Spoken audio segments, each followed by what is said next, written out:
अपनी उल्टी की प्यास बुझाई आंटी घर में अकेली रहती थी। मुझे सौदा सुलफ लाने को कहती तो मैं ला कर देता था। कुछ दिनों से आंटी मुझे अजीब नजरों से देख रही थी। मैंने उस बात को इग्नोर किया तो एक रात आंटी ने कहा कि मेरी तबीयत कुछ ठीक नहीं लग रही। आज रात तुम मेरे घर रह लो, मैंने हामी भर ली। लेकिन जैसे ही रात हुई तो आंटी मेरे बस्तर पर आ गई। मेरा नाम हसन है और मैं 24 साल का खूबसूरत लड़का हूँ। मैं ज्यादा पढ़ा लिखा नहीं हूँ और न ही मेरे पास कोई अच्छी नौकरी है, लेकिन मैं गुजारे लायक नौकरी करके अपना और अपने घर वालों का पट पाल रहा हूँ। मैं एक नॉर्मल मोहल्ले में रहता हूँ। हमारे घर के साथ एक आंटी रहती है। उनका शौहर दूसरे मुल्क में नौकरी करता है और वो अकेले ही उस घर में रही हैं। मेरी उम्मी के साथ उनके दोस्तानिया ताल्लुकात हैं, इसलिए मेरा उनके घर आना जाना लगा रहता है। एक दिन मैं थूका हारा घर वापस आया। उम्मी मुझसे कहने लगी, कुछ देर बाद आंटी के पास चले जाना, वो तुम्हें बुला रही थी। मैं अभी ही घर वापस आया हूँ। उम्मी मुझे कुछ देर आराम करने दिया करें।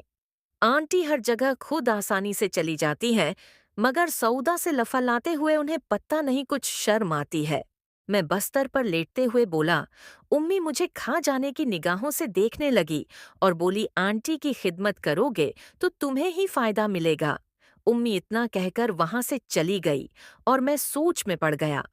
उम्मी मुझसे किस फायदे की बात कर रही थी। मैं हाथ मुंह धोकर आंटी के घर चलाया।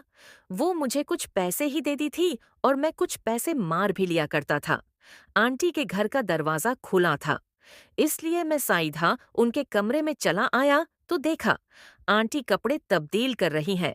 उन्हें देखकर मैं नेफूरा अपनी आंखें बंद कर ले और कमरे से दूर जाकर खड़ा हो गया। आंटी कुछ देर बाद मेरे पास आई और कहने लगी, मैं माजिरत चाहती हूँ। मुझे ख्याल नहीं रहा कि दरवाजा खुला हुआ है। आंटी ने मुझे देखकर कहा, कोई बात नहीं आंटी, मैं तो आप कांप ना हूँ, उसलिए आपकी इज्जत का ख्याल कर लिया कि कोई और होता तो मैं जो कहना चाहता हूँ। वहाँ समझदार औरत थी, समझ भी गई थी। तभी उनके गाल शर्म से लाल होने लगे। बताएं क्या सौदा लाना है? मैंने उन्हें कहा। उन्होंने मेरे हाथ में एक लिस्ट थुमा दी और बोली, ये सब ले आओ। और बड़े स्टोर से लाना, छोटे सिन्ही में हमेशा छोटे स्टोर से सौदा लाता था और इनमें से कुछ हजार आसानी से मार भी लेता, मगर बड़े स्टोर से कुछ हजार आसानी से मार कभी लेता, मगर बड़े स्टोर वाले साथ पर्ची भी देते तो मुश्किल हो जाता। कुछ देर बाद में सौदा लेकर वापस आ गया। आंटी सहन में बैठी रो रही थी। अरे आंटी, क्या हुआ है? आप क्यों रो रही हैं?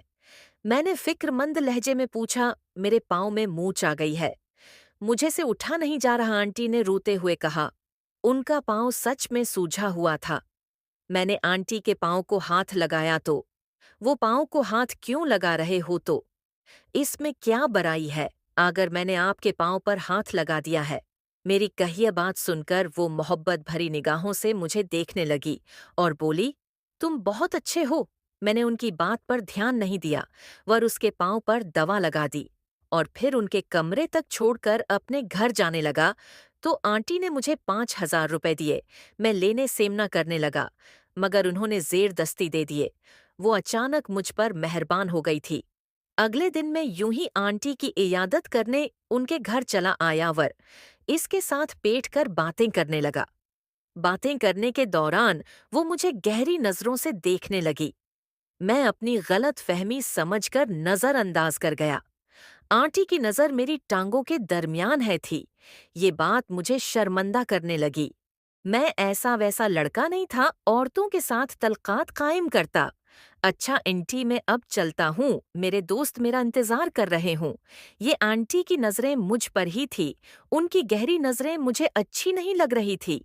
उसलिए मैं वहां से जाने लगा तो आंटी ने मेरा हाथ पकड़ लिया और कहने लगी, मेरे पास ही बैठे रहो।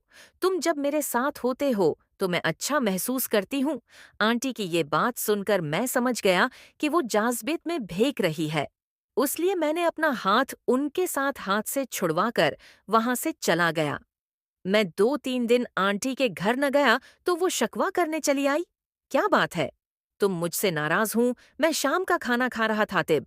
वो मेरे पास बैठकर बोली, नहीं आंटी, मैं नाराज नहीं हूँ, बस काम में मसरूफ था, उसी वजह से न आ सका।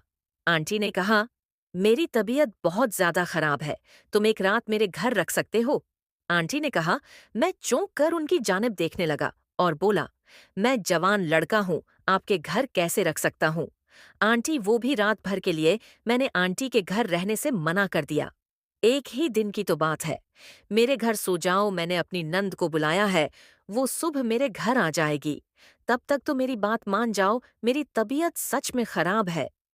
आंटी ने फूले हुए सांस के साथ कहा, अच्छा ठीक है, आप कहती हैं तो मैं एक रात रख जाने के लिए तैयार हूँ, मगर सुबह जैसे ही फज्र की इजान होते ही मैं घर से निकल जाऊंगा। मैंने शर्त रखी तो आंटी ने फौरा वो शर्त कबूल कर ली। हाँ, ठीक है, हम ऐसा ही करेंगे, उन्होंने कहा। फिर चली गई। मुझे पहले अच्छा नहीं लगा, फिर ये सोचकर चुप हो गया कि वो बीमार है मेरात कि 10 बजे आंटी के घर गया। सब्जे लाइट ऑफ होती हैं, इसलिए मोहल्ले में अंधेरा होता है। मैं नहीं चाहता था कि कोई मुझे आंटी के घर जाता हुआ देखे और मुझ पर गलत गलत इल्जाम लगाए। मुझे अपने घर देखकर आंटी बहुत खुश हुई और कहने लगी, मैं तुम्हारी अच्छी खिदमत करूंगी। आज कैसी खिदमत में उन्हें सवालिया निगाहों से देखकर बोला, छोड़ो तुम इन सब बातों को और ठंडे पानी से नहा कर सो जाओ। मैं दूसरे कमरे में जाकर लेट गया। 11 बजे बजली आई और मैं सो गया। रात के वक्त मुझे अपना पेट भारी महसूस हुआ। मैंने जब आंखें खोलकर देखा तो मेरे साथ आंटी लेटी हुई है। मैं जल्दी से उठ बैठा। आंटी ने अपनी आंखें खोली और दोबारा मुझे बस्तर पर गिरा दिया और मेरे साथ वो सब करने की कोशिश करने लगी। मैं उन्हें रोकने की कोशिश करने लगा, मगर वो कहाँ रखने वाली थी।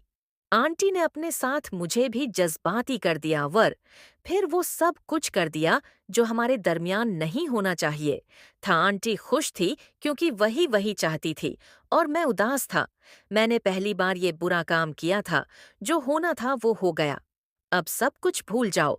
मेरे पास मेरा शवहर नहीं है, इसलिए मैं जज्बाती हो गई थी। आंटी ने कहा। मैं खामोश रहा क्योंकि मुझे शर्म महसूस हो रही थी। सुबह के वक्त में जाने ही वाला था कि घर में आंटी की नंददा